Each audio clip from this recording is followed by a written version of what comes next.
어제 살펴본 것처럼 예수님께서 십자가의 죽음을 앞에 두시고 제자들의 발을 씻겨주시죠.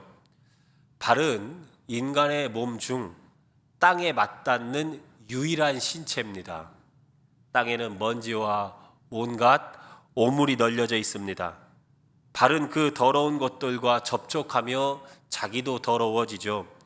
우리야 양말도 신고 신발도 신기 때문에 백사장이나 황토길을 걷기 위해 맨발을 드러내지 않는다면 우리의 발은 대부분 깨끗한 편입니다. 그러나 성경의 시대 사람들은 더운 날씨 탓에 대부분 통풍이 잘 되는 가죽으로 만든 샌들 같은 신발을 신었습니다. 구멍이 송송 나 있는 샌들을 신었으니 더러운 땅에 맞닿는 발이 얼마나 더러워졌겠습니까? 걸을 때마다 일어나는 그 먼지가 발에 묻고 공중 화장실에 가거나 양이나 염소를 돌볼 때 오물이 묻기도 했겠죠. 그러니 당시 사람들은 발을 자주 닦을 필요가 있었어요. 당시는 신분 사회였죠. 신분이 높다면 더러운 일, 하기 싫은 일을 신분이 낮은 사람에게 시키지 않았겠습니까? 발 씻는 것도 마찬가지였습니다. 그런 일 중에 하나였어요. 주인들은 종에게 자신의 발을 드러내며 발을 씻기도록 했습니다.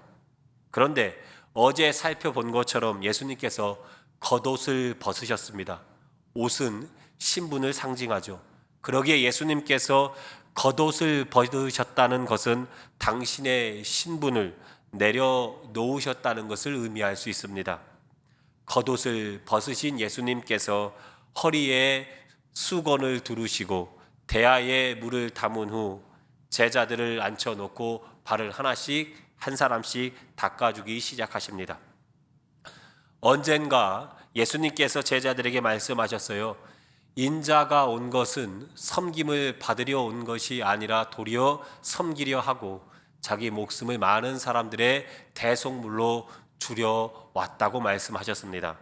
예수님께서 제자들에게 말씀하신 대로 본을 보이고 계시죠.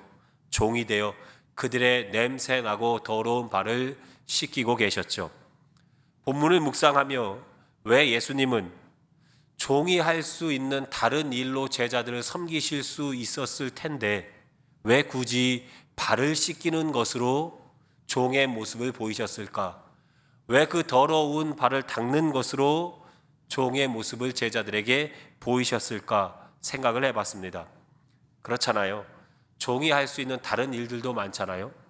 저녁 식사를 준비한다든가 주인이 목욕할 수 있도록 물을 받아준다든가 재산을 관리하고 가축을 돌보며 또는 밭을 읽을 수도 있습니다.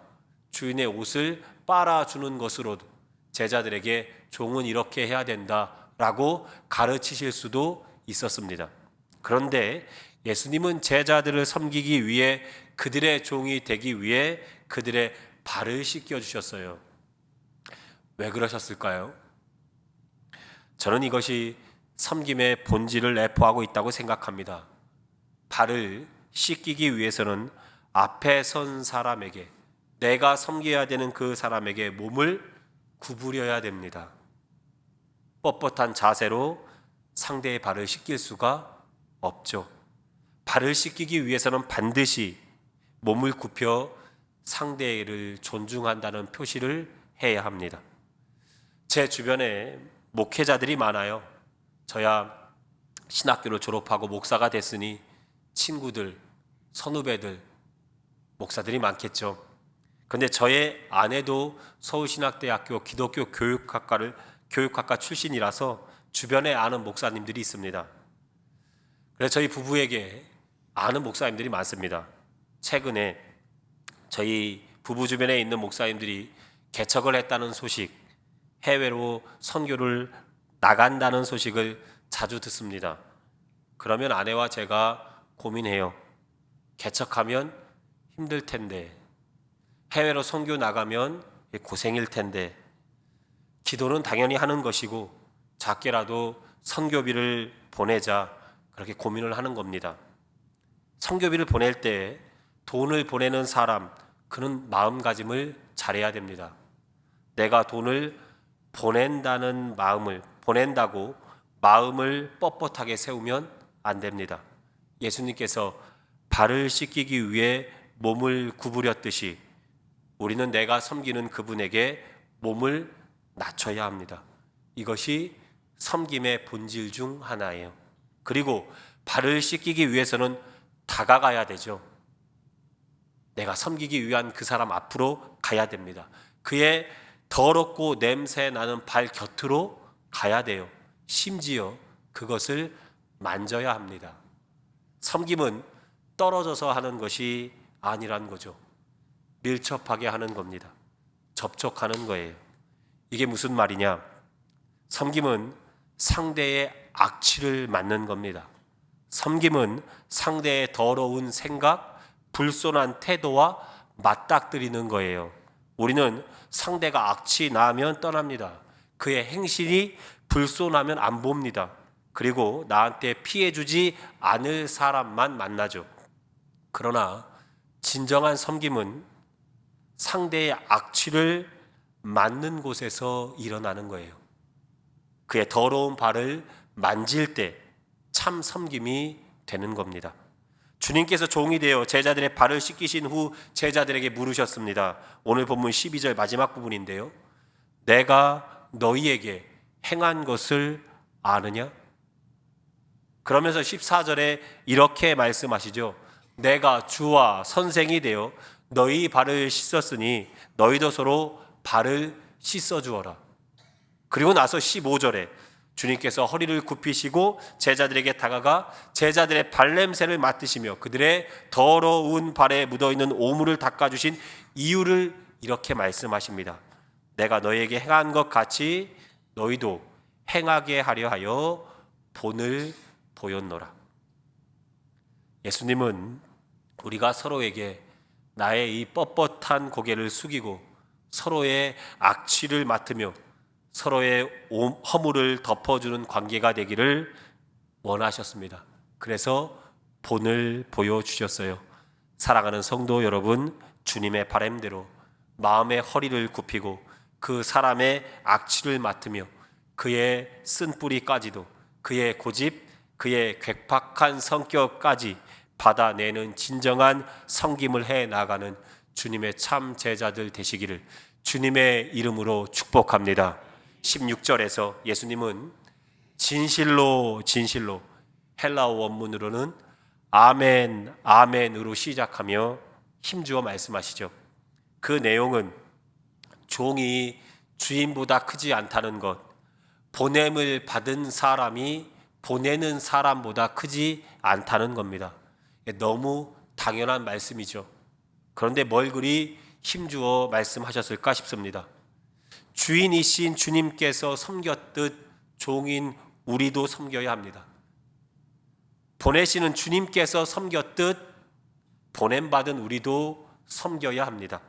너무 당연한 말씀이라서 힘주어 하실 필요도 없는데 주님은 구태여 힘주어 말씀하셨습니다. 아멘 아멘, 진실로 힘주어 말씀하신 건 어쩌면 섬김을 거부하는 우리의 마음을 아셨기 때문일 겁니다. 주인도 섬겼건만 종인 우리는 뻗대며 섬기려 하지 않아요. 보내시는 분도 자기를 비우시고 종의 형체를 가지시며 죽기까지 복종하셨건만 보냄받은 우리는 낮아지려 들지 않습니다. 그래서 17절에 주님께서 이렇게 말씀하시죠. 너희가 이것을 알고 이렇게 행하는 자는 복이 있다 말씀하셨습니다. 낮아지는 것이 어렵지만 누군가의 마음의 오물까지도 받아내는 그 섬김이 어렵지만 그렇게 사는 자는 복되다 하셨습니다. 복이 있다 하셨어요. 참으로 세상의 논리로는 이해가 가지 않는 말씀이에요. 그래서 예수님의 말씀이 깊고 깊은 겁니다. 주님의 이 섬김의 가르침은 세상의 논리를 뒤엎습니다. 세상의 높낮이를 재정비합니다. 세상의 가치관을 전복시키죠. 그리고 우리에게 도전합니다. 섬김을 통해 복받는 삶을 살아보겠느냐고. 섬김을 통해 복을 내가 줄 건데 그 복을 누려보겠느냐고 우리에게 도전합니다. 사랑하는 성도 여러분, 주님이 제시하신 섬김을 통해 복을 누리는 저와 여러분 될 수 있기를 주님의 이름으로 축복합니다.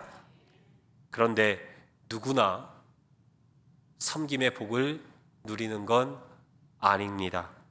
18절 앞부분에 주님께서 모두를 가리켜 말하는 것이 아니라고 말씀하셨습니다. 섬기라고 명령한 것도, 섬김을 통해 복을 누리는 것도 모두를 향한 말씀이 아니라고 하셨습니다. 그 명령을 받는 사람도, 그 명령을 행하고 복을 누릴 사람도 정해져 있다고 하셨습니다. 다시 18절을 보면 주님은 내가 택한 자들이 누구인지 안다고 하셨습니다. 주님은 그들에게만 섬기라고 명령하신 거예요. 그들만 섬김을 통해 복을 누리게 될 것이라고 축복하신 겁니다. 예수님의 말씀을 듣고 있었던 당시 현장에도 섬김의 명령을 들을 수 없었던 사람, 가룟 유다가 앉아 있었습니다. 그는 섬김을 통한 복을 누릴 자격이 없는 사람이었죠. 이렇듯 섬김의 명령은 주님께 선택된 사람들만 받을 수 있는 명령이고 그 사람들만 섬김을 통해 복을 누릴 수가 있어요. 이 축복은 제한된 축복입니다. 누군가를 섬길 때 오는 그 만족과 기쁨은 아무나 누릴 수 있는 것이 아닙니다. 주님께서 택하고 아시는 사람들만, 그들만 복을 누릴 수 있어요. 예수님께서 종이 되어 우리를 죽기까지 섬겨주셨다는 그것을 은혜로 받은 사람, 나의 이 냄새나고 더러운 마음에 가까이 다가오셔서 몸을 낮추시고 섬겨주신 주님의 그 사랑에 사로잡힌 사람만이 섬길 때 오는 그 축복을 누릴 수 있는 거란 말이죠. 사랑하는 성도 여러분, 섬김의 명령에 순종하며 마음을 다해 섬김으로 주님이 주시는 그 섬김의 복을 누리는 인생 되시기를 주님의 이름으로 축복합니다.